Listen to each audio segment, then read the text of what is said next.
Mesdames, Messieurs, bonjour, bonsoir, bienvenue sur ce nouveau numéro de Entretien.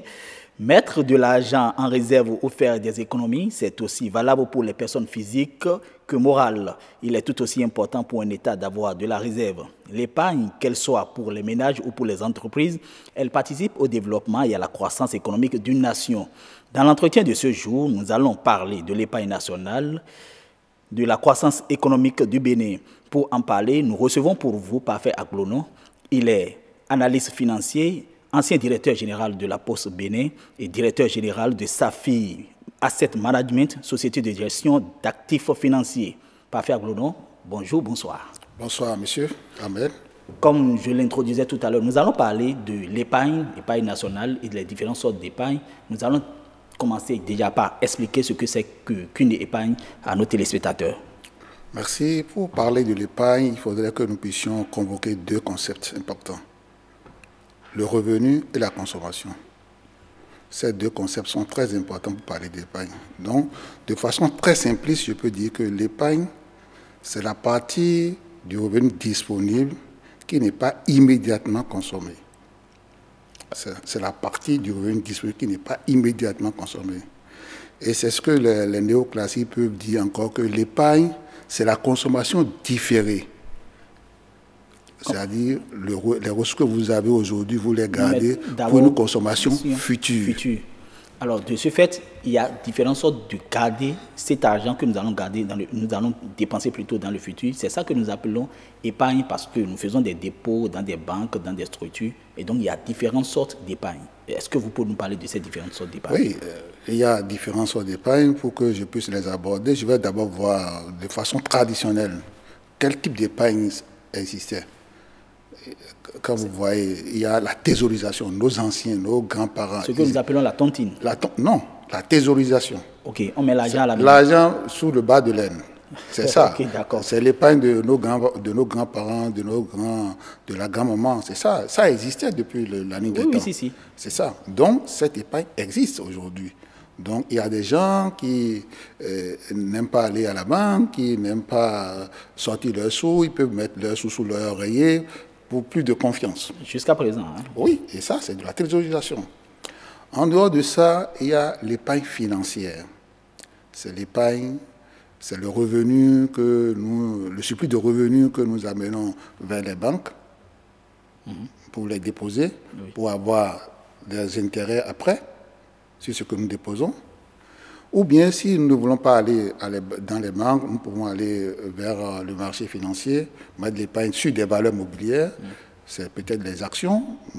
Vous avez de l'argent, vous êtes au Bénin, vous êtes intéressé par les titres d'une société qui est en Côte d'Ivoire. Vous pouvez mettre de l'argent là-dessus, être actionnaire de cette société et gagner de l'argent en retour si la société performe.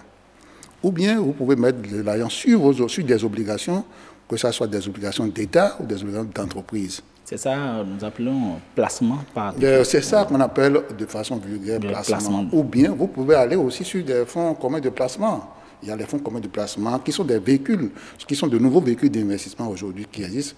Ou bien, vous pouvez aussi aller sur l'assurance vie. C'est aussi de l'épargne financière.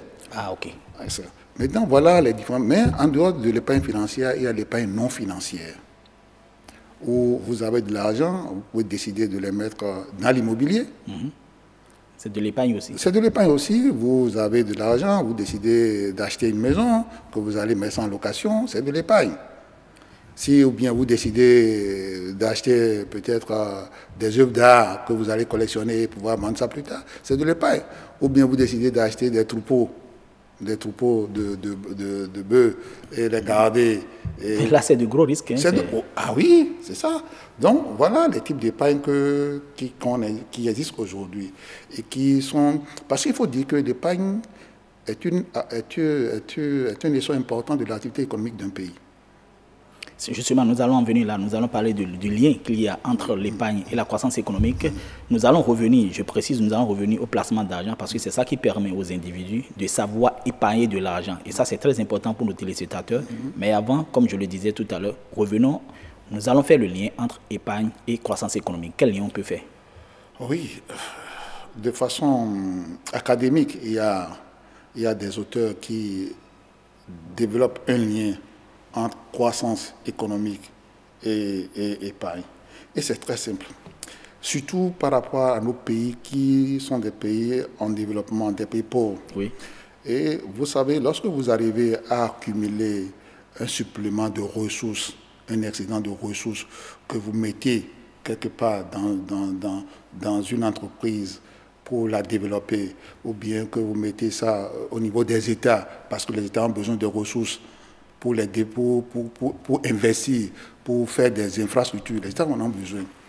Vous contribuez au développement de l'économie réelle. C'est ça, votre épargne contribue au développement de l'économie réelle. Parce que l'épargne que vous avez, vous, individus, vous donnez ça à un État. Ça permet peut-être de faire des écoles, de faire des routes, de faire des infrastructures, vous partez à l'économie réelle.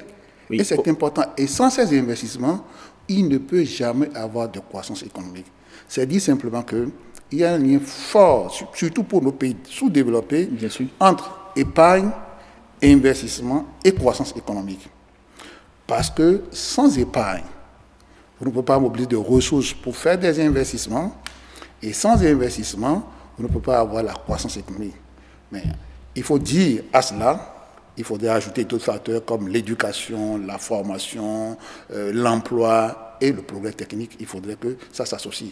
C'est tout cela qui contribue à la croissance économique d'un pays. Alors aujourd'hui... Mais je voudrais ajouter, pour faire la nuance, que dans les pays développés, ce lien n'est pas tenu. Par exemple, aux États-Unis, le taux d'épargne des Américains n'est pas aussi élevé que le taux d'investissement. Parce que dans ces pays-là, il y a un marché financier très développé où les gens peuvent aller solliciter l'épargne chinoise pour développer les États-Unis, ils peuvent aller solliciter l'épargne suisse, allemande pour développer les États-Unis, c'est ça. Mais pour nos pays, ici, en Afrique, oui, et nos pays en développement, surtout au sud de l'Afrique, donc nous avons besoin d'une épargne forte pour développer notre pays. Alors, nous avons besoin d'épargne pour construire des écoles, pour construire des hôpitaux, comme vous l'avez dit, mais aujourd'hui, nous les faisons. Nous n'avons pas une forte épargne, mais pourtant nous les faisons. Quel aurait été l'intérêt de les faire à partir de nos épargnes au lieu de nous endetter de l'extérieur, par exemple? Oui, mais vous savez, comme un individu, si vous avez plus intérêt à partir de vos propres ressources à mettre en place vos projets que d'aller emprunter de l'argent, ça coûte plus cher. Mais les ressources des citoyens ne sont pas forcément les ressources de l'État. Oui, mais l'État peut les mobiliser facilement et les rémunérer aussi facilement. Et c'est ça que je dis que l'épargne intérieure contribue au développement de l'économie réelle. Vous avez une satisfaction morale de savoir que votre épargne a contribué à construire un réseau ferroviaire, par exemple, à construire un aéroport, par exemple. Mais c'est très bien. Alors aujourd'hui... Et les pays qui ont très tôt connu la courbe du développement, c'est les pays dans lesquels l'épargne intérieure a été suffisamment développée. Par exemple, quand tu prends les dragons d'Asie, ces pays-là, c'est que l'épargne intérieure a été très, très développée. Et c'est ça qui a permis le saut de leur développement. Nous avons, au Bénin, par exemple, quel est l'état des lieux actuellement de l'épargne? Est-ce que l'épargne aujourd'hui, la manière dont ça évolue, ça peut nous permettre d'atteindre la croissance économique, ça peut aider au développement? Bon, pour le dire, je vais partir. Je disais tout à l'heure que pour parler de l'épargne, il faut voir les revenus. Parce que l'un des déterminants de l'épargne, c'est les revenus. Le pouvoir d'achat? Le pouvoir d'achat. Il est très faible au Bénin. Bon, parce que je ne peux pas dire prôner l'épargne pour l'épargne. L'épargne pour l'épargne va tuer la croissance économique. Si les gens n'arrivent pas à dépenser, ils ne vont pas lancer l'économie. Donc, il faut d'abord que les revenus des ménages soient suffisants pour qu'ils puissent pouvoir satisfaire les besoins fondamentaux et pouvoir mettre de l'argent de côté. Est-ce qu'il y a un lien entre la consommation et l'épargne? Parce que si vous ne consommez pas aussi, ça pose un problème à l'économie. Oui, et il faut consommer, il faut suffisamment consommer pour que l'économie marche. Et lorsque vous consommez, il faut pouvoir aussi épargner. C'est ce que ça veut dire. Exactement. Exactement. Il faut pouvoir consommer, parce que c'est pourquoi je dis l'épargne pour l'épargne tue la croissance économique. Okay. Donc, il faut pouvoir consommer pour relancer l'économie, tout en épargnant pour les investissements. Donc, il faut les deux. Il faut les deux. Il ne faut pas consommer tout. Il ne faut pas tout consommer. Il ne faut pas tout épargner non plus. Exactement. Exactement. Et je dis souvent, bon, il faut que vous puissiez épargner entre 10 à 30% au plus de vos revenus. C'est ça. Mais, pour un individu. Tout à l'heure, lorsque vous étiez en train de parler des différentes formes d'épargne, vous avez parlé de l'immobilier. Les Béninois investissent beaucoup dans l'immobilier, malgré que ces Béninois n'ont pas un pouvoir d'achat assez élevé. Est-ce que vous pensez que c'est vital ou c'est viable pour l'économie? Je vais dire que c'est très bien de ne pas mettre ses œufs dans une même panier, comme on le dit en finance. Mais aujourd'hui au Bénin, par rapport à ce que je vois, par rapport à ce que je pressens qu'il y aura une crise de l'immobilier dans les jours à venir au Bénin. C'est-à-dire? Parce que je pense qu'aujourd'hui, quand vous regardez un peu le pays, vous allez voir qu'il y a beaucoup d'appartements qui sont construits et qui ne sont pas occupés. Regardez, surtout à l'intérieur du pays. Regardez, vous allez voir. Il y a une étude que j'ai surpris qui fait qu'il y a près de 2000 appartements qui sont construits et qui ne sont pas occupés. Oui, moi parce que les gens ont toujours cru que ce n'est pas les loyers qu'ils peuvent gagner de l'argent. C'est une façon de voir. Mais c'est une façon qui commence à avoir ses limites aujourd'hui. Parce que, écoutez, si vous construisez une maison la plus modeste que vous avez et que vous mettez de l'argent, pour que vous puissiez amortir l'investissement, c'est entre 10 et 15 ans que vous allez amortir l'investissement que vous avez réalisé. Alors, 10 à 15 ans. Ce que vous venez de dire est très intéressant et c'est ça qui va me permettre de rebondir sur la question du placement dont je parlais tout à l'heure. Alors, vous avez constaté que les Béninois pour épargner mettent dans l'immobilier. Qu'est-ce que vous aurez conseillé aux Béninois? J'aurais souhaité que les Béninois aussi pensent à aller sur le marché financier. Ils mettent leur argent dans l'économie réelle. Mais aller sur le marché financier, c'est mettre son argent soit pour acheter des obligations, soit pour acheter des actions. Et c'est ça. Et diversifient comme ça leur investissement. Nous allons rentrer dans les détails, mais en attendant, nous allons parler de ICC Services.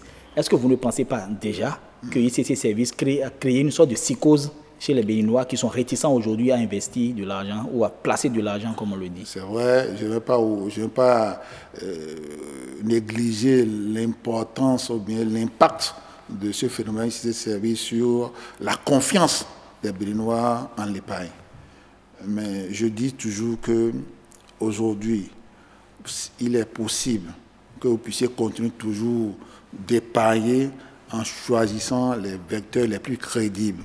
Il y a les banques, il y a les assurances, il y a les sociétés de gestion, d'intermédiation, il y a les sociétés de gestion d'actifs. Donc, ces sociétés-là sont des sociétés qui sont dans un écosystème suffisamment rigide. On ne peut pas venir faire n'importe quoi dans ces sociétés. On ne peut pas venir promettre du 50%, du 100% aux gens. C'est impossible. Nous allons en parler concrètement, mais en attendant, nous allons faire juste une petite parenthèse sur ICC Services. Est-ce que vous pensez que ICC Services a posé un problème à un certain moment donné à l'épargne nationale? Oui, je sais. Je crois que ICC Services a posé un problème à l'épargne nationale. Et les Béninois ont commencé peut-être à ne plus croire aux institutions financières. Mesdames, nous allons, comme je le dis... Alors que l'épargne repose sur la confiance. Voilà, nous allons en parler concrètement. C'est-à-dire, je dispose par exemple de 500 000 francs et je veux placer mon argent pour avoir quelques bénéfices. Qu'est-ce que vous m'aurez conseillé?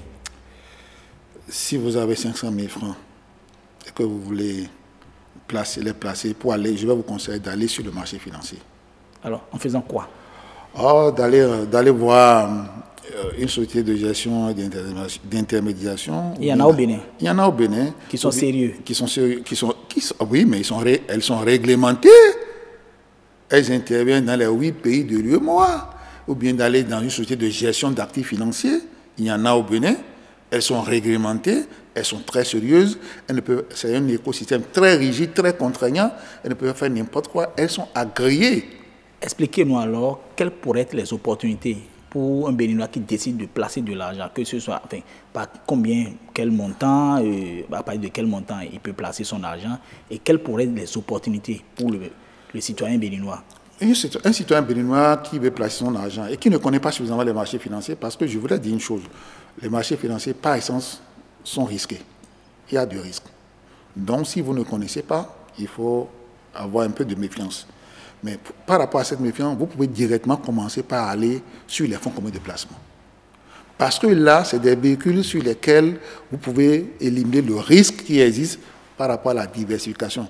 Parce que les fonds communs de placement permettent de mettre plusieurs actifs ensemble. Et là, derrière ces fonds communs de placement, il y a des professionnels qui les gère et qui les regarde pour vous et qui essaie de supporter tout ce qui est risque pour vous.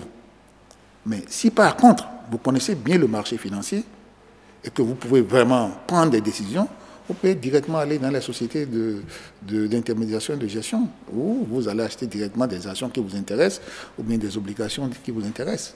Je voudrais qu'on soit plus concret. Vous allez me donner des exemples. Je dispose de 500 000 francs.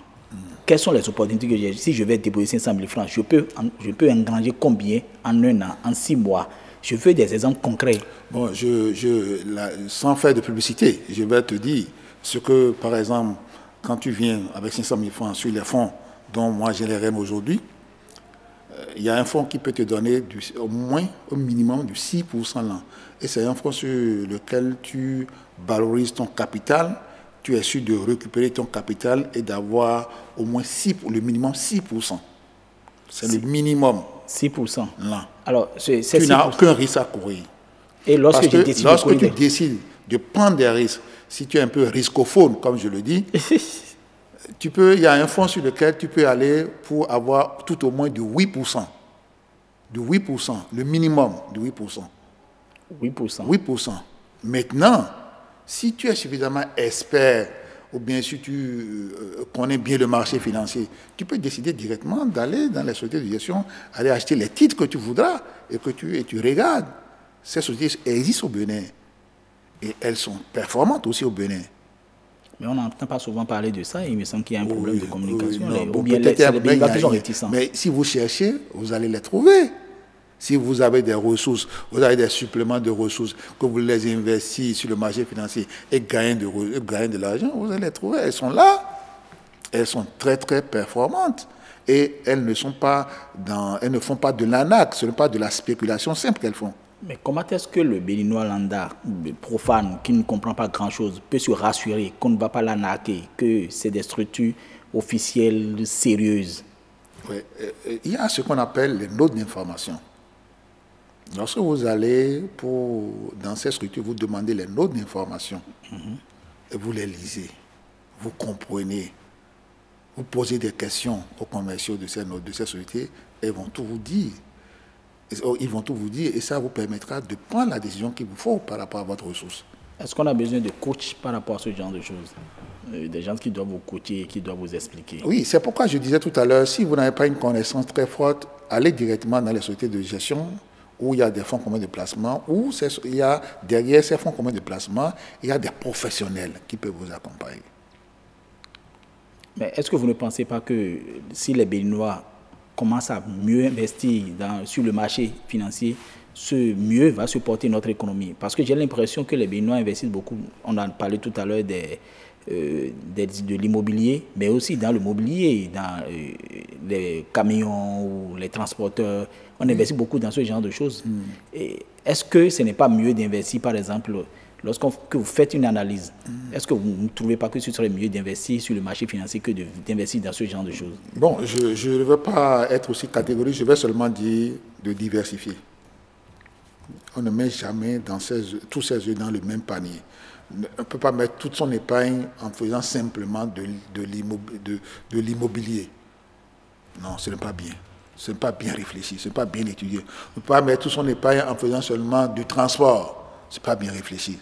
Donc, il faut diversifier. Il faut diversifier. Je suis dans l'immobilier, je suis sur le marché financier, je suis sur le transport. C'est ça. Il y a un moment donné qu'il est important que vous restiez tranquille, que votre argent puisse travailler pour vous. Et lorsque vous venez sur le marché financier, vous dormez et l'argent travaille pour vous. C'est ça. C'est possible. C'est très possible. Et aujourd'hui, que vous soyez agent permanent de l'État, que vous soyez opérateur privé, il est important que vous n'ayez pas une seule source de revenus. Il faut que vous ayez plusieurs sources de revenus. C'est ça qui contribue à votre indépendance financière. C'est ça qui contribue à votre libération financière. Mais si vous avez seulement une seule source de revenus, lorsque vous allez peut-être, vous n'aurez pas vos loyers par exemple, comment vous allez faire? Je veux toujours rester sur le terrain de l'exemple. Je voudrais que vous me dites par exemple que vous connaissez quelqu'un Je ne vous demande pas de donner des noms. Que vous connaissez quelqu'un qui a investi tel montant, qui a pu gagner tel montant, qui a pu réussir en affaires parce que c'est parce qu'en temps, on lui a conseillé d'investir et ça lui a marché. Je veux que vous me donniez de ces exemples-là. Oui, il y a plein de gens. Comme vous me dites de ne pas donner de noms, je ne veux pas les donner, mais je vous dis, il y a plein de gens que nous accompagnons et que nous... Parce qu'en fait, il y a un problème important au Bénin, l'éducation financière. C'est le socle même de l'indépendance financière.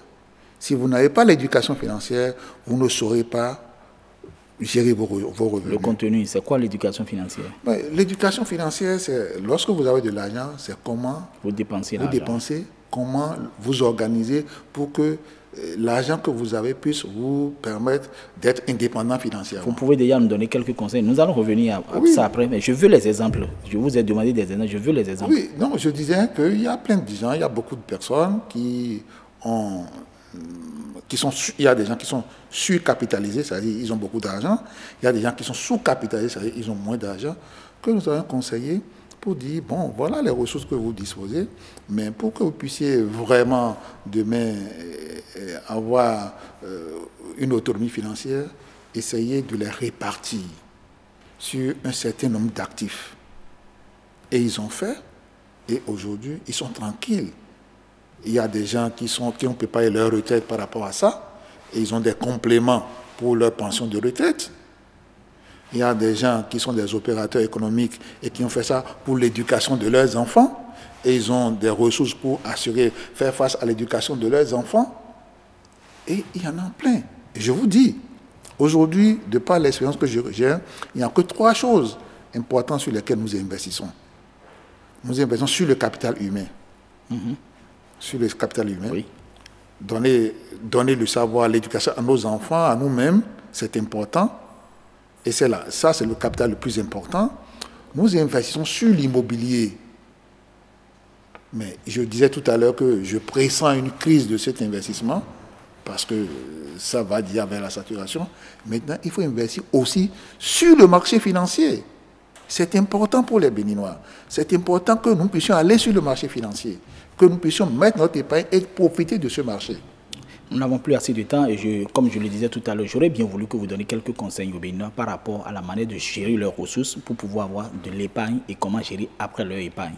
Parce que tout part de la manière dont nous gérons le peu que nous avons, tout part de la manière dont nous dépensons. Oui, je pense que nous pensons au Bénin que c'est le crédit qui est important. Et on court derrière le crédit. Mais nous restons quand nous courons derrière ça, nous rentrons dans un cercle vicieux. C'est le trou de rat. Nous rentrons dans le trou de rat, nous ne nous en sortons jamais. Donc, je dis, il faut commencer par donner à nos enfants et à nous-mêmes une éducation financière qui pense que lorsque vous avez de l'argent, vous êtes tenu d'épargner une partie de cet argent. Vous êtes tenu de ne pas tout consommer. Vous êtes tenu d'avoir au minimum 10 au plus à 30% de cette épargne, de ce revenu-là, quelque part. Vous le mettez quelque part. Pourquoi? Même avec un pouvoir d'achat illimité? Oui, je voudrais demander à nos compatriotes qu'il est important que nous pensions à l'épargne. Que nous puissions toujours, sur nos revenus, construire ce qu'on appelle l'épargne de précaution. Parce que nous sommes dans la vie et il y a des événements qui peuvent venir nous impacter et qui peuvent demander que nous puissions réagir, sortir des ressources pour faire face à ça.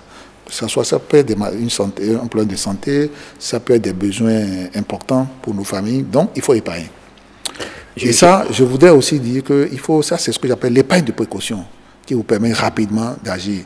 Il y a l'épargne de réserve, celle qui vous permet de pouvoir faire un projet, pour pouvoir investir, acheter un bien, soit bien construire une maison, c'est important.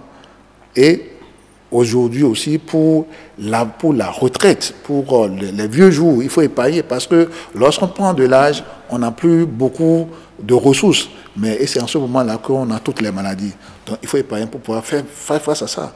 Donc si vous n'épargnez pas, vous n'aurez jamais votre indépendance financière, jamais votre autonomie financière. Vous allez passer une vie toujours à la solde des autres. Je rappelle quand même que selon des chiffres de la Banque mondiale, en 2006, nous étions autour de 9% par rapport au PIB, l'épargne nationale. Et en 2016, nous sommes pratiquement à 18, un peu plus de 18%, 61%. C'est des chiffres de la Banque mondiale. C'est pour dire quand même que l'épargne a carrément doublé en 10 ans, en 2006 et 2016. C'est pour dire qu'il y a quand même espoir au Bénin. Oui, vous voyez, au niveau de l'État, il y a une politique qui est mise en place pour resserrer les dépenses. Resserrer les dépenses, pour accroître l'épargne. Et c'est ça les résultats que vous voyez comme ça. C'est resserrer les dépenses et essayer d'accroître l'épargne pour pouvoir investir. Et sans investissement, il n'y a pas de croissance. Parfait, Aglono, merci. Merci pour cet entretien. Merci. Mesdames et messieurs, c'est la fin de cet entretien. Nous avons parlé de l'épargne nationale et de croissance économique. Vous avez suivi M. Parfait Aglono. Il est directeur général d'une société de finances. Il nous a parlé d'épargne. Vous avez compris, vous avez eu des explications sur ce qu'on appelle épargne. Vous avez aussi eu quelques conseils pour pouvoir épargner. Merci de nous avoir suivis et à la prochaine pour un nouveau numéro de Entretien.